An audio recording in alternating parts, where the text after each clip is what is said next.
দুরূদ সবচেয়ে বেশি পড়তে হবে শুক্রবারে, বৃহস্পতিবার দিবাগত রাত এবং শুক্রবার জুমাবাদ, এই সময়টাতে সবচেয়ে বেশি দুরূদ পাঠ করতে হবে। কারণ নবী করিম সাল্লাল্লাহু আলাইহি ওয়াসাল্লাম বলেছেন, আকসিরু আলাইয়া মিনাস সালাতি মিন ইয়াউমিল জুমআতি ওয়া লাইলাতিল জুমআহ, তোমরা জুমার দিন এবং জুমার রাত, বৃহস্পতিবার দিবাগত রাত এবং শুক্রবার আমার প্রতি বেশি বেশি দুরূদ পাঠ করবে। ফাইন্না সালাতাকুম মা'রুদাতুন আলাই, কারণ তোমরা যে দুরূদ পাঠ করো এটা আল্লাহর ফেরেশতারা আমার সামনে উপস্থাপন করে বলে, হে আল্লাহর রাসূল, অমুকের ছেলে অমুক আপনার প্রতি দুরূদ পাঠ করেছে। এইজন্য দুরূদ পাঠ করা লাগবে কি লাগবে না? শরীয়ত মৌলিকভাবে মেয়েদের জন্য শ্বশুর শাশুড়ির খেদমত করাকে ফরজ ওয়াজিব করে নাই, কিন্তু স্বামীর প্রতি তার যে শ্রদ্ধা ভালোবাসার দাবি আছে, সেই দাবি থেকে যে স্বামীটা সারাদিন আমার সংসার সন্তানের উন্নতির জন্য কষ্ট করে, সেই স্বামীটার অগোচরে তার উপরে কর্তব্য তার বাপ মার সেবা করা। তিনি যেহেতু আমার কাজে গেছেন, আমি তার জন্য একটু হেল্প করলাম, তার হয়ে একটু কাজ করলাম। তাছাড়া মা বাবার মতো বয়সী মানুষ, তারা যখন আশেপাশে তাদের সেবা করার মানসিকতা থাকা দরকার। কিন্তু সেই সাথে এটাও ঠিক যে আমাদের সমাজে অনেক শ্বশুর শাশুড়ি আছে আস্ত জোয়ান তাগড়া সুস্থ সবল, এরপরও সে আশা করে বসে থাকে বৌমা সব করে দিবে। এটা খুব বাজে একটা অভ্যাস। অনেক শ্বশুর শাশুড়ি আছে তারা মনে করে বৌমা ঘরে আসছে মানে হলো কাজের মেয়ে ঘরে আসছে, অতএব আমাদের এটা বাই ডিফল্ট পাওনা হয়ে গেছে। এটা খুবই বাজে একটা উদাহরণ। শ্বশুর শাশুড়িদেরও আল্লাহর কাছে বিচার আছে, তারা জুলুম করলে, সীমা লঙ্ঘন করলে তাদেরও দায় আল্লাহ তাআলার কাছে থাকবে। নিজের মেয়েটা তাকে দিয়ে কোনো কাজ করায় না, আরেক ঘরের মেয়ে আসছে তাকে দিয়ে সারাদিন গাদা খাটনি করা, এটা জুলুম। অতএব জুলুমও করা যাবে না। আবার বোনরা শ্বশুর শাশুড়িদেরকে ইগনোরও করবেন না। আল্লাহ তাআলা আমাদেরকে আল্লাহর নির্দেশকে যথাযোগ্যভাবে মানার তৌফিক দান করুন।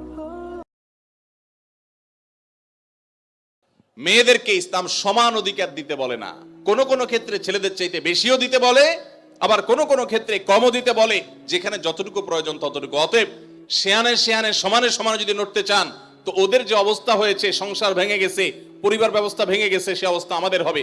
আমি ওই ভাইকে জিজ্ঞেস করলাম, এই লোকটা ফ্যামিলি ছাড়া কেন থাকে? কারো কি একা থাকতে ভালো লাগে? তখন তিনি আমাকে বললেন, ভাই সাদে থাকে না, এই জন্য ফ্যামিলি ছাড়া থাকে যে বইয়ের সাথে তো 2 দিনে বেশি 3 দিন বনবে না। নিয়ম হলো, আইন হলো, বেশিরভাগ উন্নত দেশগুলোর আইন একই রকম। 3 বছর যদি বিবাহ লাস্টিং করে, বিচ্ছেদ হলে স্বামীর যা উপার্জন আছে তার অর্ধেক স্ত্রী, স্ত্রীর যা উপার্জন আছে তার অর্ধেক স্বামী পেয়ে যাবে। এই আইনের কারণে মানুষ বিবাহ করতে চায় না, অবৈধ সম্পর্ক দিয়ে সে কাজ সারে, যার কারণে সন্তান হয় না, জেনারেশনের মধ্যে গ্যাপ তৈরি হয়ে যাচ্ছে। আল্লাহ তাআলা আমাদেরকে ইসলামের মতো সুমহান জীবন বিধান দিয়েছেন, এর চেয়ে যৌক্তিক, এর চেয়ে সুন্দর, এর চেয়ে সুখ, এর চেয়ে দাম্পত্য শান্তি আর কোন সমাজে কল্পনা করা যায় না। আল্লাহ তাআলার শুকর সেজন্য। স্বামী আদেশ করলেই কি শ্বশুর শাশুড়ির সেবা করতেই হবে?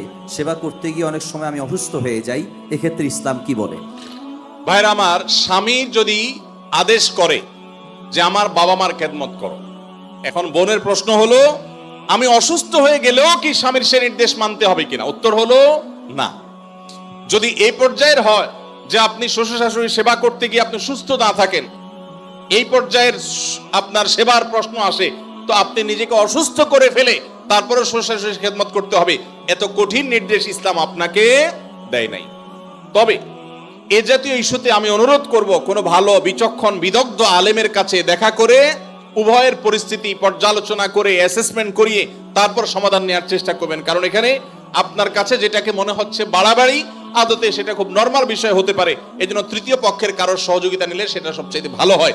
এই প্রশ্নোত্তরের সংক্ষিপ্ত সেশনে আমরা অল্প কথা উত্তর দিয়ে গেলে আপনার ভুল বোঝার সম্ভাবনা আছে। সেজন্য কোনো দক্ষ আলেমের কাছে, বিচক্ষণ ইমাম সাহেবের কাছে গিয়ে দুজন মিলে তারপরে পুরো অবস্থা জানাবেন।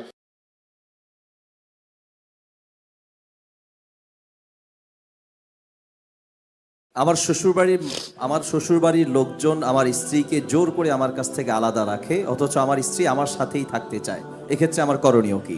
আপনার ও প্রশ্ন, ঠিক আছে ভাই।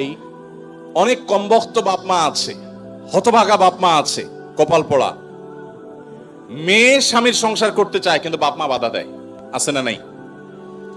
মেয়েটা ভালো কিন্তু বাপ মা ফুসলায়, আরে আমার ভাতের অভাব পড়ছে না কিন্তু চলে আস। এর মতো কপাল পোড়া বাপ মা আর হতে পারে না।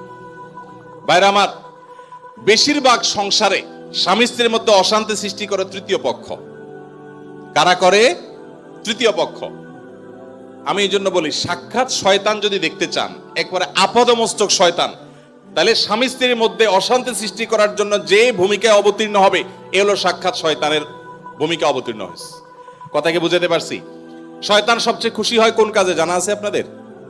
কোন কাজে সবচেয়ে বেশি শয়তান খুশি হয়?